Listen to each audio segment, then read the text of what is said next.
Backed by popular demand is the one, the only David Hochberg with Team Hochberg. Coming in out of Chicago, Illinois, he is the voice of WGN Radio's Home Sweet Home Chicago. Hoch, today we're going to dive into divorce. Yeah. Right? Not a fun topic, but it's one of these topics that, look, 50% of marriages end in divorce, and divorce can get ugly. Yeah. And divorce, when real estate is involved, can get even uglier, but it doesn't have to be.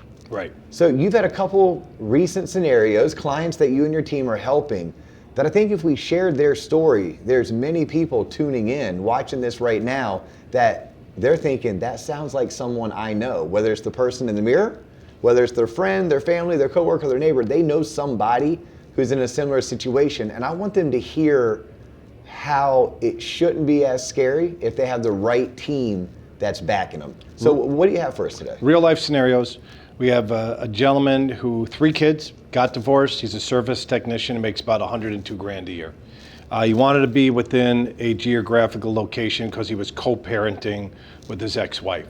So he found a home, and the trick was he was in a Chapter 13 bankruptcy.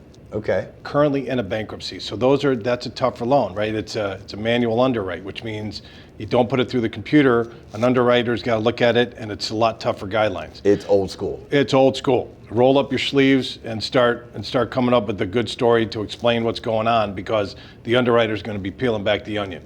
I'm going to share 2 different scenarios. One is a gentleman recently divorced, service technician, 100 G's a year, 3 kids. Has to pay child support and spousal support to his ex. Okay. So he wanted to be close because he was co-parenting with the kids, right? He wanted to be close to drop off and pick up from school, and all that goes on. And he's looking to buy a house. Looking to buy a home. Okay. Didn't need a big home, Yep. right? His wife took over the mortgage of the existing home. She had like a 2 or 3% loan, and here's another, this is a valuable tip.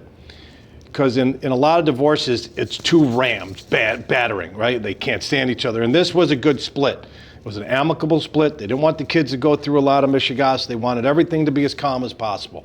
It was over, right? They went one way, he went the other. Fine. She was sitting with a 2 or 3% mortgage, which now the interest rate was the interest rate. It was yes. a COVID mortgage. Okay. So they got it during COVID. It's in the 2s and 3s. He could have made her refinance and then stuck her with the 7% going rate today. He didn't want to be a jerk. So in the divorce decree, this is very important. You do not have to refinance, no matter what Dave Ramsey or all these other financial planners tell you. You don't have to refinance the mortgage if everybody's playing nice in the sandbox. The divorce attorneys have to put in the final divorce decree of the person keeping the home, that the person keeping the home is responsible for the principal, interest, taxes, insurance, and all upkeep of the house. So what did that do? That took that payment off of our borrower's back. There was like a $2,300 payment on their current house that his ex-wife was responsible for. But since they put that language in the divorce decree, we didn't have to count that payment against him. It showed up on his credit report. So we put the package together.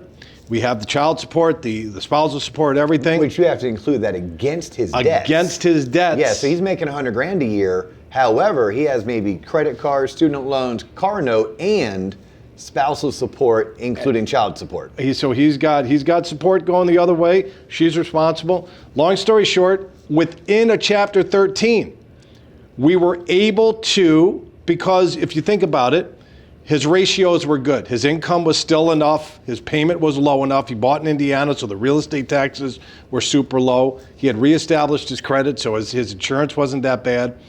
And the argument to the trustee was, to go to the court was, this guy's paying rent. And the rent that he's paying is going to be similar to what his new mortgage payment is. So we're going to be replacing his rent payment with the mortgage payment. He's going to be building equity.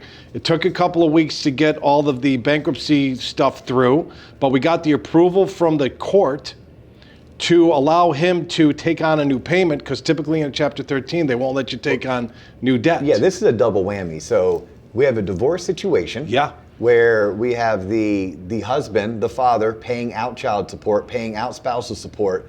who also filed for a Chapter 13 bankruptcy. Bankruptcy. You said Chapter 13. Some people are thinking about the latest book they're reading. No. You say Chapter 13 to me, I know what you're talking about. It's a bankruptcy. It's a bankruptcy, and there's two typical common bankruptcies for persons, individuals. You have a Chapter 7, which is a total like dissolution of debt, or a Chapter 13 where no, you're going to reorganize the debt and you're going to pay that debt back. Which we had to count the payment that he's going to his old creditors against him for his ratios. Yeah, so then there's a court process where you have to go to the court and you have to petition.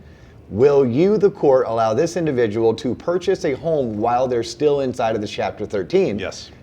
But you all made it happen. Because we explained what was going on. Okay. We're like, here's the payment of his new housing payment. Here's his current housing payment. We're almost equal. And he's still able to qualify to pay the court-mandated monthly obligation.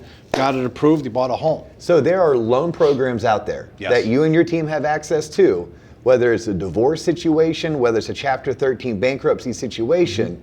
This isn't a time to be like, woe is me, there's no way I can own a home. I'll never own another home again. This is a time for you to say, there's probably a way to yes if I reach out to the right type of professional who has my back and can help me navigate my particular situation, which is crazy. This situation, you and I see it month in, month out.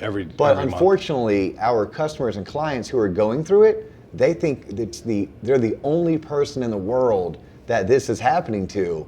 And we're like, no, you're not alone. Right? Whether you're in Nashville, Tennessee, Orlando, Florida, Spokane, Washington, Key West, Florida. Sacramento, it doesn't matter where you are. You're not the only one. In fact, if it's not you, I can almost guarantee statistically it's either your neighbor, it's your coworker, it's your friend, or one of your family members.